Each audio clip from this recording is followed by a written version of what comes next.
마가복음 6장 45절부터 52절까지 제가 봉독하도록 하겠습니다.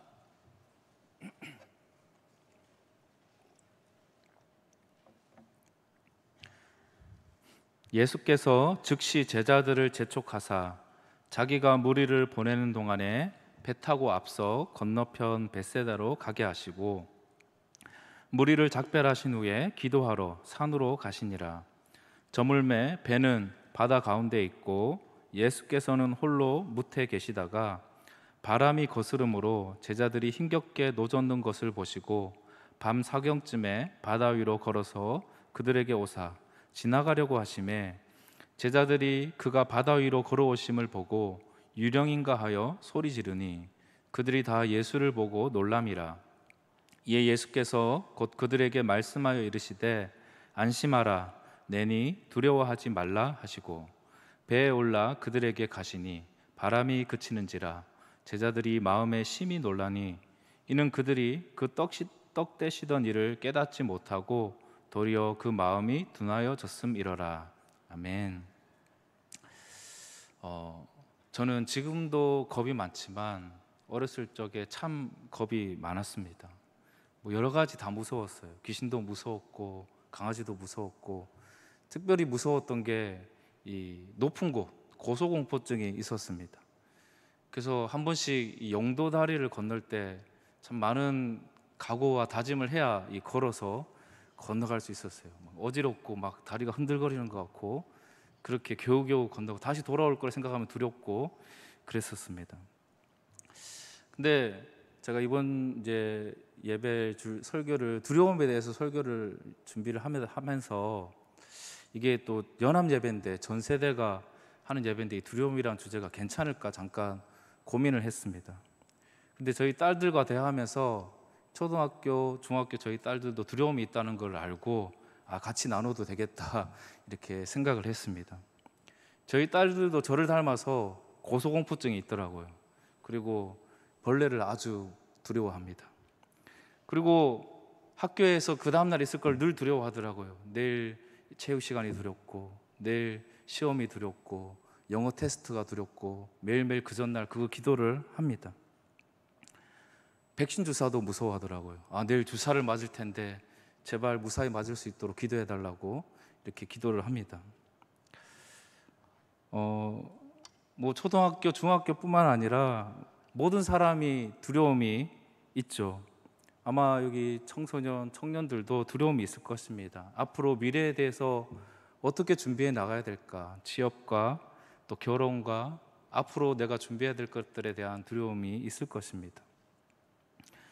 우리가 결혼을 하면 그 두려움이 없어질까요? 결혼을 하면 자녀를 언제 낳아야 될지 또 자녀가 잘 양육될 수 있을지 고민하고 두려워하죠. 그리고 나서 이제는 나의 부모님이었던 그분들을 돌봐야 된다는 그런 책임감과 부담감들이 또 같이 이중으로 오게 되는 것 같습니다. 내가 나이가 드는 대로 이제 건강에 대해서, 질병에 대해서 두려워하고 크고 작은 문제들이 또 우리를 고민하게 합니다. 저는 목회자면 두렵지 않을까요? 목회자이지만 사역할 때도 두려움이 있더라고요. 실패하면 어떡하지? 오늘도 주일 설교 준비하는데 떨면 어떡하지? 두렵습니다. 작은 것 하나에서부터 수련회 준비했는데 차가 어쩌다 사고가 나면 어떡하지? 가다가 또 이런 문제가 생기면 어떡하지? 많은 고민들과 두려움, 실패에 대한 두려움들이 저에게 있습니다. 근데 오늘 우리 3분 복음 스피치에서도 나왔죠. 두려움은 죄의 결과라고 말하고 있어요. 아담과 하와가 죄를 지은 그 이후로 모든 인간은 이 두려움을 겪을 수밖에 없는 세상에 살고 있습니다. 모든 인간은 두려움이라는 걸 느끼며 살아가는 것이 실존하는 문제인 것입니다. 이 두려움을 없앨 수는 없을 텐데 그렇다면 이 두려운 현실에서 우리가 살기 위해서는 두려움을 이겨나갈 수 있는 그 믿음이 있어야 되는 것이죠. 오늘 제자들의 모습은 이 두려움의 바다를 건너는 제자들의 모습은 마치 우리들의 모습 같습니다. 나는 가고 싶은데 계속 바람이 거스르고 그걸 한번 이겨내보려고 힘겹게 노를 젓고 있는 그 모습이 나옵니다. 사실은 이 갈릴리 바다라고 하지만 갈릴리 호수죠. 호수지만 이 지중해 바다보다 200m 더 아래에 있는 지역이었기 때문에 가끔 해오리 같은 바람이 불어와 돌풍이 들어와 이 사람들이 힘들게 했던 곳이었습니다. 이렇게 두려움이 있는 이 바다를 건너는 제자들을 보면서 두려움이 있을 수밖에 없는 우리의 현실 속에 우리는 어떻게 이 두려움 속에서도 살아갈 힘을 낼 수 있을지를 말씀을 나누고자 합니다. 여러분, 제자들이 두려웠어요. 예수님을 믿고 따랐던 그 제자들도 두려웠습니다. 많은 가르침, 많은 기적을 예수님과 함께 경험했던 그 제자였지만 자기 문제의 현실의 두려움 앞에서는 제자들도 두려워 떨었어요. 근데 오늘 본문은 그 이유를 예수님이 진짜 어떤 분인지 깨닫지 못하고 마음이 둔해졌기 때문이다라고 말합니다. 오늘 본문 52절입니다. 이는 그들이 그 떡 떼시던 일을 깨닫지 못하고 도리어 그 마음이 둔하여졌음이러라. 바로 전에 사건이 오병이어 사건이었는데 그 놀라운 주님을 만났지만 그때 주님이 어떤 분인지를 깊이 깨닫지 못했기 때문에 그 이후로 또 마음이 둔해졌기 때문에 두려워했다라고 말하고 있습니다. 사실은 이미 이 마가복음에서만 해도 그 앞에 풍랑을 잠잠하게 했던 예수님을 제자들은 경험했었어요. 예수님은 자는 척하고 있을 때 제자들은 막 힘겨워하고 있을 때 우리가 죽게 되는데 왜 아무것도 안 하십니까? 그때 예수님이 그렇게 말씀으로 바다와 이 파도를 잠잠하게 하셨을 때 제자들은 놀랐습니다. 마가복음 4장 41절에 그들이 심히 두려워하여 서로 말하되 그가 누구이기에 바람과 바다도 순종하는가 하였더라. 이때 깨달았어야 되는데, 예수님이 어떤 분이신지 깨달았어야 되는데 깊이 못 깨달았던 것 같아요. 오늘 본문 바로 직전에 오병이어라는 놀라운 기적의 사건이 있을 때 예수님이 말씀하셨죠. 마가복음 6장 37절에 대답하여 이르시되 너희가 먹을 것을 주라 하시니 여짜오되 우리가 가서 200데나리온의 떡을 사다 먹으리이까. 기적을 일으킬 수 있는 주님, 이 사람들을 구해줄 수 있는 주님을 모르고 계속 방법을 고민하고 해결할 것들을 모색했던 제자들의 모습, 똑같이 이 풍랑 앞에 반복되고 있음을 우리는 볼 수 있습니다. 그렇다면 우리는 예배를 드리면서 무엇을 깨닫고 무엇을 마음에 새겨서 마음에 둔해지지 말아야 할까요? 예수님이 어떤 분인지를 정확하게 깨달아야 됩니다. 예수님은 우리를 구원해 주시는 구원자이십니다. 여러분 다 아멘이시죠? 예. 이전에 깨닫고 고백했지만 우리도 현실을 살아가면 마음이 무뎌지면 이 고백보다 문제가 두렵게 하는 현실이 더 크게 느껴지는 것입니다. 그래서 이 마음이 무뎌지지 않도록 예수님이 나의 구원자인 것을 반복해서 고백하고 우리 마음에 새겨야 됩니다. 초대교회는 그 사실을 너무나 잘 알았기 때문에 반복해서 한 것이, 예수가 구원자인 것을 고백한 사람들이 교회잖아요. 그런데도 그들이 모여서 반복해서 하는 것이 예수님이 그리스도라는 것을 가르치고 전도하는 것을 계속 반복했다라고 말합니다. 사도행전 5장 42절에 그들이 날마다 성전에 있든지 집에 있든지 예수는 그리스도라고 가르치기와 전도하기를 그치지 아니하니라. 멈추지 않았어요. 지난주에 했으니까 이번 주는 좀 다른 거로 교제하고, 이번 한 달 내내 예수는 그리스도라고 했으니까 이번에는 좀 다른 주제로 말씀을 나눈 게 아니라 모일 때마다 예수는 그리스도다. 이거를 잊는 순간 우리는 무너지고 마음이 약해지고 현실에 압도되기 때문에 계속해서 반복한 것입니다. 여러분, 지난 5주 동안 했으니까 목사님의 설교 제목은 이제 기억하시겠죠? 네, 묻지는 않겠습니다. 나는 예수님으로 충분한가? 왜 이 같은 주제로 계속 5번이나 말씀을 전했을까요? 현실에 우리는 예수님으로 충분하지 않게 살아갈 때가 많기 때문이에요. 자꾸 돈이 있어야 될 것 같고 뭔가 다른 것들이 있어야 될 것 같고 그걸 반복하지 않으면 예수님이 충분하다는 고백을 현실 앞에서도 우리는 담대하게 하기가 쉽지 않습니다. 그래서 어쩌면 우리의 모든 예배, 우리의 모든 설교는 예수님은 주님이시다, 예수님만이 우리의 구원자이시다, 이것을 고백하고 우리의 마음에 새기는 시간이 되어야 할 줄 믿습니다. 오늘 본문을 통해 이 제자들이 두려움의 바다 속에서 예수님을 만나는 걸 보면서 우리도 인생에서 두려움의 바다를 건널 때 어떤 예수님을 만나야 될지를 같이 나누고자 합니다.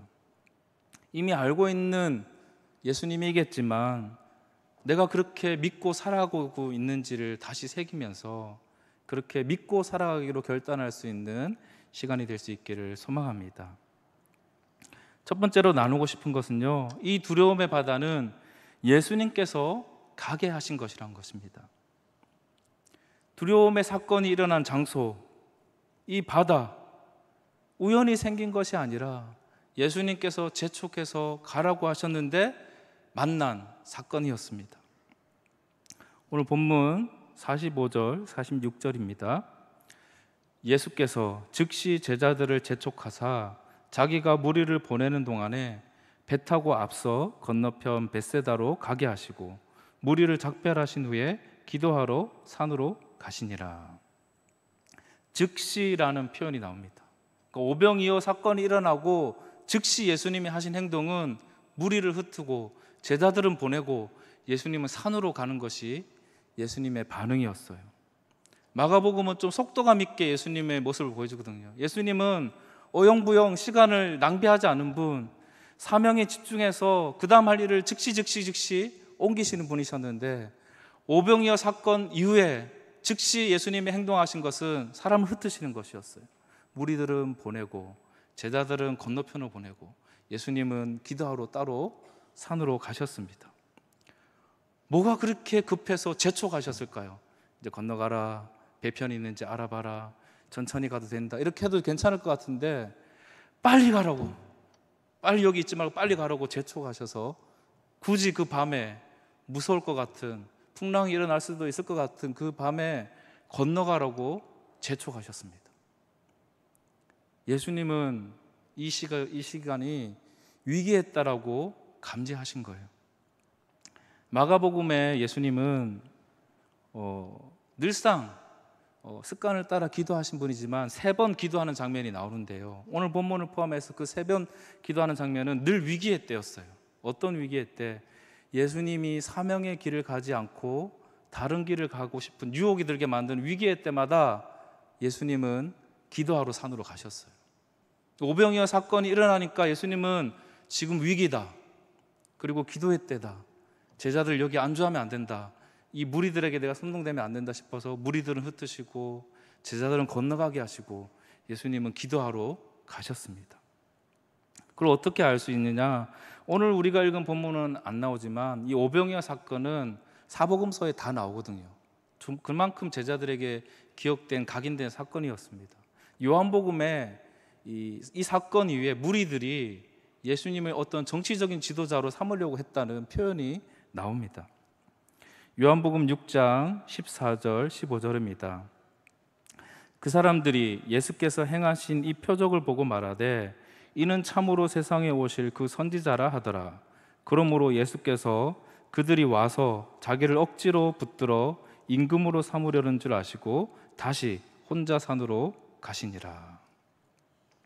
여러분, 기적은 참 놀라운 것이지만 기적의 또 이 잘못될 수 있는 점은 맹신하는 그런 집단을 만들 수 있다는 것입니다. 말씀의 깊이 없이, 방향 없이 그냥 무조건 추정하는 잘못된 추정자들이 생길 수 있는 것입니다. 예수님은 그것이야말로 위기라고 감지를 즉시 하셨어요. 이 기적을 경험한 사람들이 이 기적 중심으로 자신을 잘못된 어떤 정치적 집단의 리더로 삼을까 봐 즉시 그것을 차단하시고 움직이셨습니다. 여러분, 혹시 여러분에게도 성공했다라고 느껴지는 그 시간, 그때가 가장 큰 위기의 때일 수 있습니다.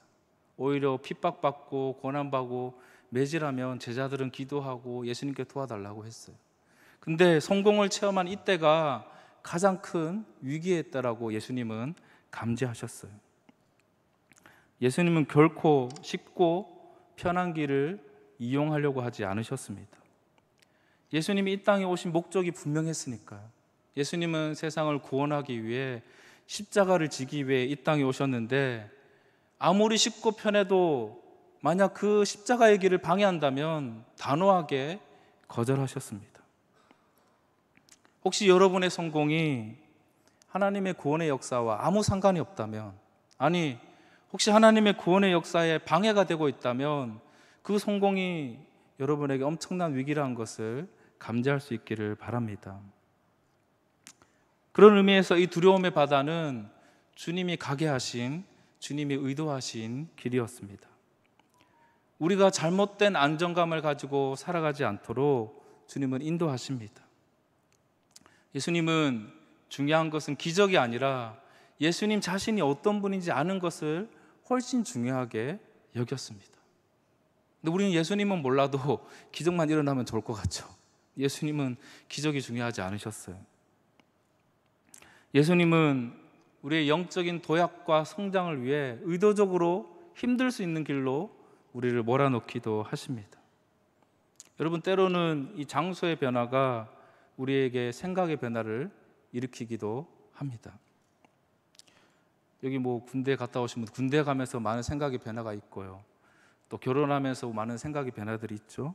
이번 명절에 또 다른 곳에 가기도 하고 이곳에 오시기도 하는데, 그런 시간들을 다시 한번 나를 바라보고 새롭게 내 삶을 바라볼 수 있는 시간들로 삼을 수 있으면 좋겠습니다. 특별히 우리 주님께서 내가 두려움을 느낄 수 있는 상황으로 우리를 이끄실 때 우리는 멈추고 왜 이 자리로 인도하셨을까를 질문해 볼 수 있으면 좋겠습니다. 혹시 잘못된 교만이 나를 사로잡고 있는지, 혹시 잘못된 안정감에 내가 마음이 머물고 있지는 않는지, 정말로 예수님이 나의 능력의 근원인 것을 고백하고 있는지 질문해 볼 수 있으면 좋겠습니다. 너무나 큰 위기의 때였기 때문에 예수님조차도 기도가 필요한 시간이었어요. 잘못된 안정감이 나를 사로잡지 않도록 예수님조차도 기도해야 됐던 시간이었습니다.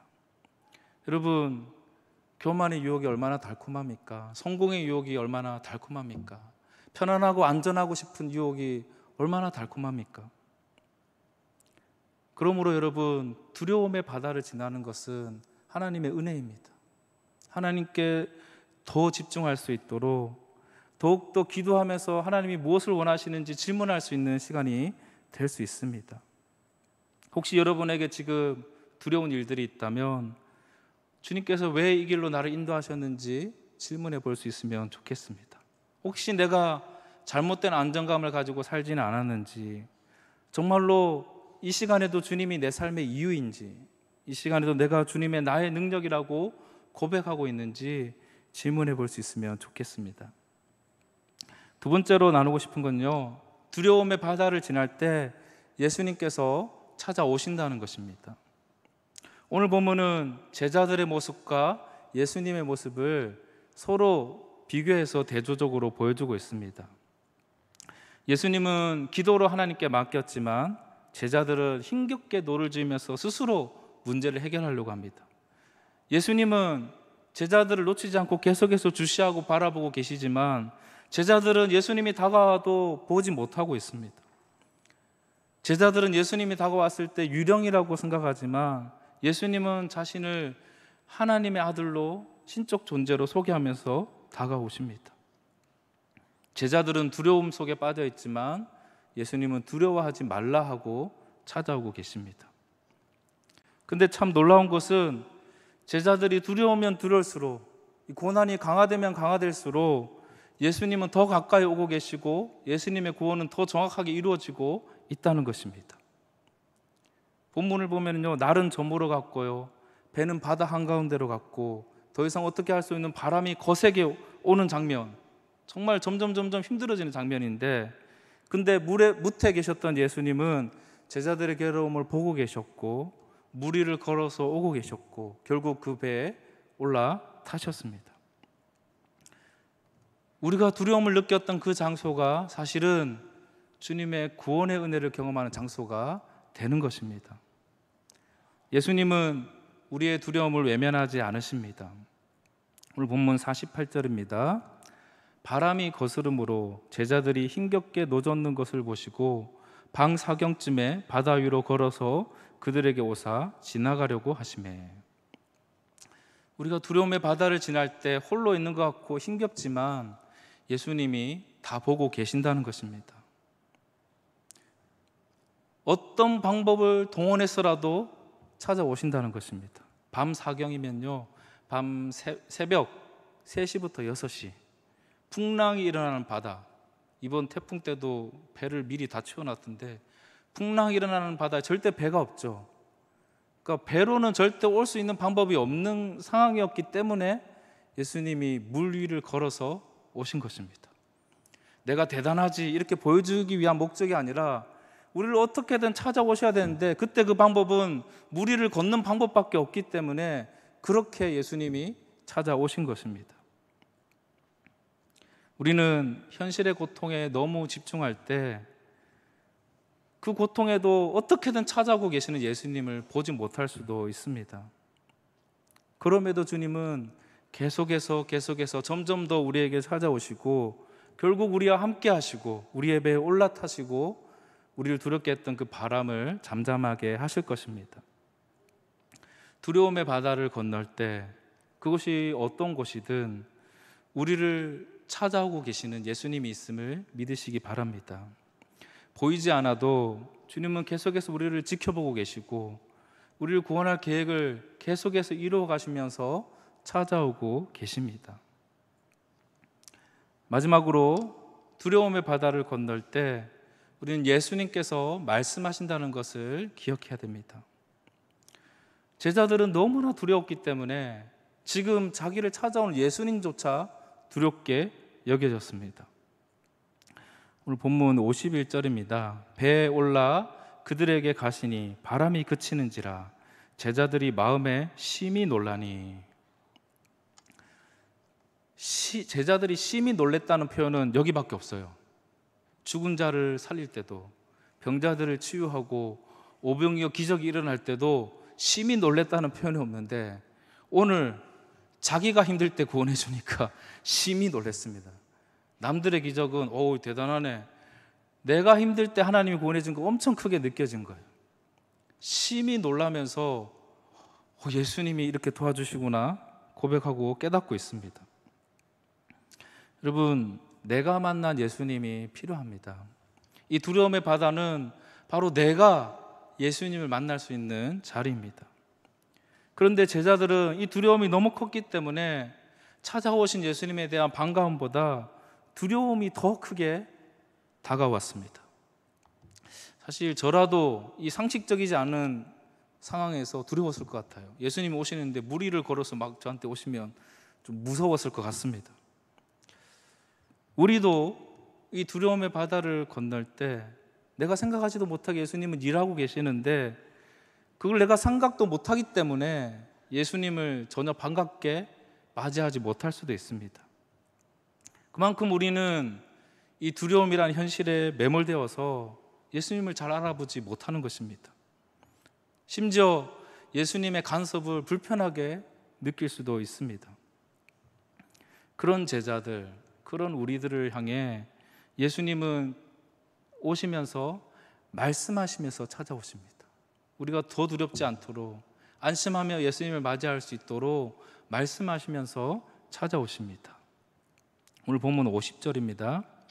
그들이 다 예수를 보고 놀람이라. 이 예수께서 곧 그들에게 말씀하여 이르시되 안심하라, 내니 두려워하지 말라 하시고. 두려움 속에 예수님을 알아보지 못할 때, 예수님이 역사하고 계시는데도 그걸 깨닫지 못할 때 예수님이 그 마음에 감동을 주셔서 받아들일 수 있도록 하신 방법이 말씀하신 거였어요. 안심하라, 내다, 두려워하지 말라. 여기 내니라는 표현은요, 예수님이 신적으로 자기가 어떤 존재인 걸 표현할 때 쓰는 방법이에요. 요한복음에 특히 이게 많이 나오는데 7번 나오면서 나는 생명의 떡이다, 나는 세상의 빛이다, 나는 문이다, 나는 선한 목자다, 나는 부활이요 생명이다, 나는 길이요 진리요 생명이다, 나는 참 포도나무다. 이렇게 하나님의 존재인 것을 선포할 때 내다 이렇게 하시면서 찾아오십니다. 근데 이것은 사실 출애굽기에서 모세에게 하나님이 자기를 계시할 때 사용한 방법이었어요. 당신 누구십니까? 나는 여호와다. 나는 스스로 있는 자다. 이것이 원어상으로는 똑같은 표현이에요. 내다. I am who I am. 나는 나다. 나는 스스로 있는 자다. 출애굽기 3장 14절에 하나님이 모세에게 이르시되 나는 스스로 있는 자이니라. 또 이르시되 너는 이스라엘 자손에게 이같이 이르기를 스스로 있는 자가 나를 너희에게 보내셨다 하라.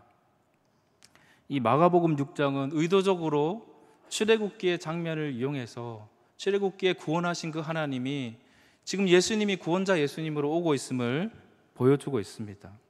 이 오병이어 사건은 광야에서 먹이신 하나님을 생각나게 하는 것이고요, 무리를 걸으신 예수님은 홍해를 건너가게 하신 예수님을 생각나게 하시는 것이고, 오늘 48절에 예수님이 지나가심에라는 표현이 나오는데요, 이거는 예수님을 제자들을 지나치었다는 표현이 아니라 출애굽기에 모세에게 자신을 계시할 때 사용한 방법이었어요. 자신을 지나치면서 내가 어떤 존재인지를 알려주신 그 방법으로 예수님이 오신 것을 말씀하고 있는 겁니다.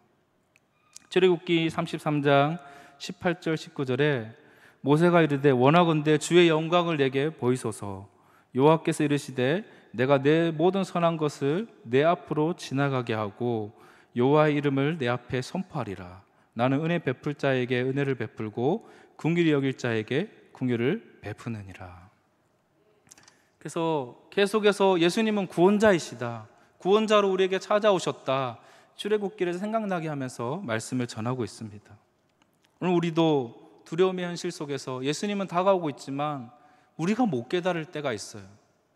그래서 예수님은 말씀하시면서 우리를 찾아오십니다. 우리는 말씀을 통해 나를 구원하고 계시는 하나님을 만날 수 있어야 됩니다. 예수님을 처음 영접할 때뿐만 아니라 지금 나의 삶에도 구원의 하나님을 만나야 되는데, 구원의 하나님을 만나는 길이 말씀하시는 하나님을 통해서 만나는 것입니다. 날마다 두려운 현실이 우리를 찾아오기 때문에 날마다 우리는 말씀 앞에 나아가서 나를 구원하시는 하나님을 만나야 될 줄 믿습니다. 이제 말씀을 맺겠습니다. 인생은 두려움의 연속인 것이 우리의 현실입니다. 우리는 두려움을 일으키는 그 문제에만 집중하기가 쉽습니다. 그럴 때 우리는 예수님이 우리 구원자라는 사실을 잊어버리기가 쉽습니다. 그래서 반복해서 훈련하고 연습하고 우리의 믿음의 근력을 키워야 됩니다.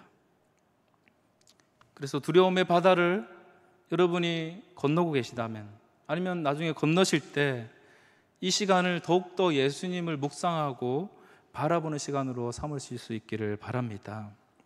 이 두려움의 바다는 예수님께서 가게 하신 길이기 때문에 예수님께서 인도하실 것을 믿으시기 바랍니다. 이 두려움의 바다가 아무리 험하고 힘들어 보여도 예수님은 반드시 찾아오시는 분임을 믿으시기 바랍니다. 이 두려움의 바다에서 우리가 믿음으로 반응할 수 있도록 예수님은 말씀하시면서 찾아오신 분임을 믿으시기 바랍니다. 그럴 때 이 두려움의 바다를 건너는 그 시간이 바로 예수님이 나의 하나님, 나의 구원자로 경험되고 고백되는 시간이 될 수 있습니다. 지금 어린이, 또 청소년, 청년, 또 장년, 여러분은 어떤 두려움의 바다를 지나고 있습니까? 지금의 이 시간들이, 또 앞으로 우리 평생토록 우리 주님이 함께 하시는 것을 믿으시기 바랍니다. 주님과 동행할 때 이 두려움의 바다는 주님의 구원을 경험하는 놀라운 시간이 될 것입니다. 오늘 말씀은 한 사람의 시로 말씀을 마치려고 합니다. 이 사람은 평생토록 두려운 일만 있었던 사람이었어요.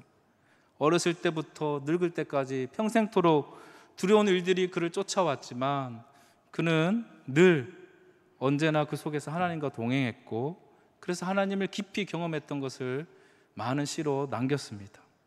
그 중에 한 시인데요, 고난 속에서, 어려움 속에서 만난 그 하나님에 대한 고백을 우리도 같이 기억하고, 우리도 이 두려움의 바다를 건널 때 이런 시로 고백하면 좋겠습니다.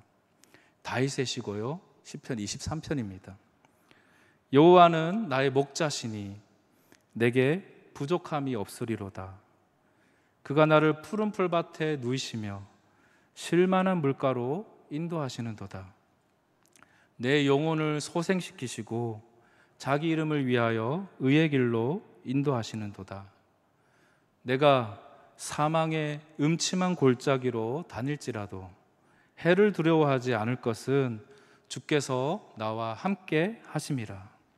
주의 지팡이와 막대기가 나를 안위하시나이다. 주께서 내 원수의 목전에서 내게 상을 차려주시고 기름을 내 머리에 부으셨으니 내 잔이 넘치나이다. 내 평생의 선하심과 인자하심이 반드시 나를 따르리니 내가 여호와의 집에 영원히 살리로다. 아멘.